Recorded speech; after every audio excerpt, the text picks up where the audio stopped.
ఇప్పుడే మూవీ అయితే చూడటం జరిగింది.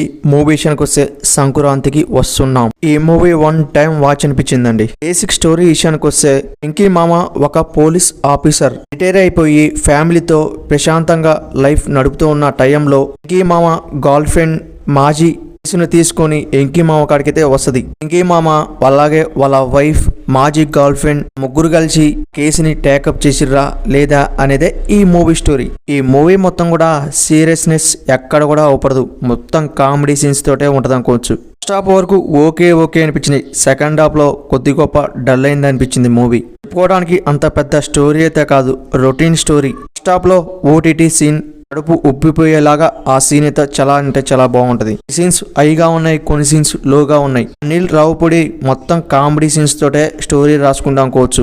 లాస్ట్ పావు గంట వెంకీ మామ మనని ఏడిపించాడు అనుకోవచ్చు. అలా ఉంది సెంటిమెంట్ సీన్స్. మూవీని ఫ్యామిలీతో 100% వాచ్ చేయొచ్చు. బ్యాడ్ లాంగ్వేజ్ అయితే ఏం లేదు. బ్యాక్గ్రౌండ్ మ్యూజిక్ కూడా పర్లేదు అనిపించింది. కామెడీ సీన్స్ అయితే కొల్ల ఉన్నాయి. ఈ మూవీలో సెంటిమెంట్ సీన్స్ వర్కౌట్ అయినాయి.